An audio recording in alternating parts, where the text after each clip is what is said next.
নমস্কার বন্ধুরা, welcome to my channel মাঠে ময়দানে অফিসিয়াল। বন্ধুরা, এই ভিডিওতে আমি ইস্ট বেঙ্গল, মোহনবাগান ও ইন্ডিয়ান ফুটবল নিয়ে কিছু আলোচনা করব।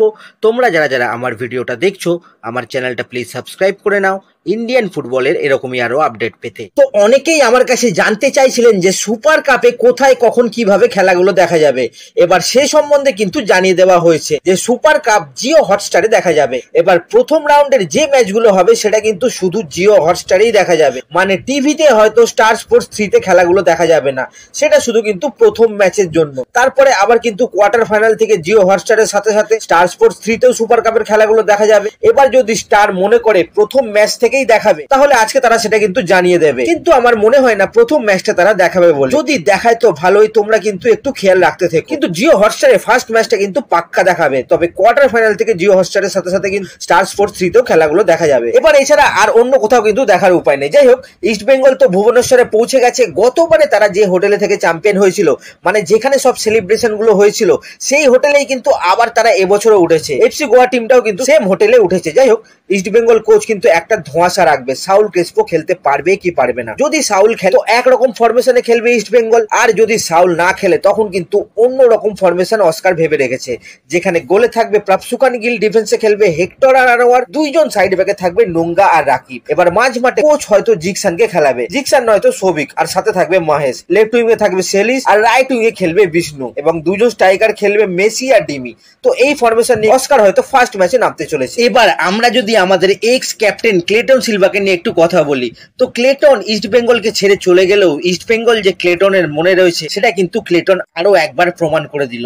ক্লেটন এমন সব কথাবার্তা বলেছে যেগুলো কিন্তু ইস্ট বেঙ্গল জনতার মন ছুঁয়ে নিয়েছে।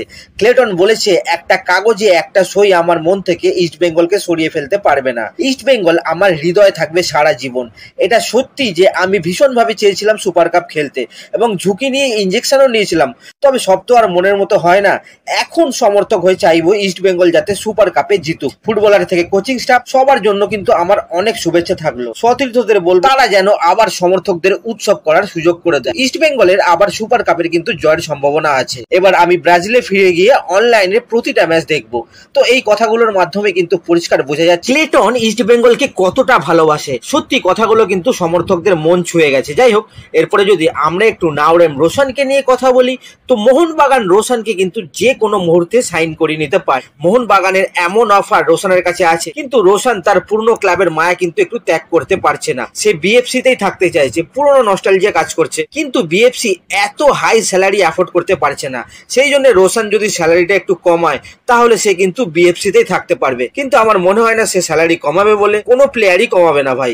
তাই রোশনের মোহনবাগানে জয়েন করা কিন্তু এখন শুধু সময়ের অপেক্ষা। এরপরে যদি আমরা একটু ইস্ট বেঙ্গলের বিদেশি, মানে নতুন বিদেশি আনার ব্যাপারে একটু কথা বলি, তো আন্দ্রেই আলাবা বলে প্লেয়ারটাকে নিয়ে কালকে বিভিন্ন জায়গায় বিভিন্ন রকম খবর বেরিয়েছে যে ইস্ট বেঙ্গল নাকি এই আন্দ্রেই আলাবার সাথে কথা বলছে। আন্দ্রেই আলাবার 2 কোটি টাকা মার্কেট ভ্যালুর প্লেয়ার, বর্তমানে সে কিন্তু হায়দ্রাবাদ দলে খেলছে। বন্ধুরা, কে ভুল কে ঠিক আমি বলছি না, কিন্তু ইস্ট বেঙ্গল অ্যাকচুয়ালি এখন যে বিদেশিদের নিয়ে কাজ করছে, মানে 3টে পজিশনের বিদেশির সাথে কিন্তু মেনলি কথা বলছে এখন ইস্ট বেঙ্গল, এবং অস্কার কিন্তু 3 জন বিদেশি ঠিক করতে চাইছে তার পছন্দ মতো। পরে যদি আরো একটা চেঞ্জ করা যায় সেটা কিন্তু পরের ব্যাপার। তো এই 3 জন প্লেয়ারের সাথে ইস্ট বেঙ্গল যে কথা বলছে, তার মধ্যে 2 জন তো অস্কারের পুরনো ছাত্র, আগে অস্কারের আন্ডারে বসুন্ধরায় খেলেছে। একজন মিগুয়েল ফেরেরা আর একজন রবসন রবিনো। যে যাই বলুক, ইস্ট বেঙ্গল কিন্তু মেনলি এই 2 বিদেশিকেই আনার ব্যাপারে বদ্ধপরিকর।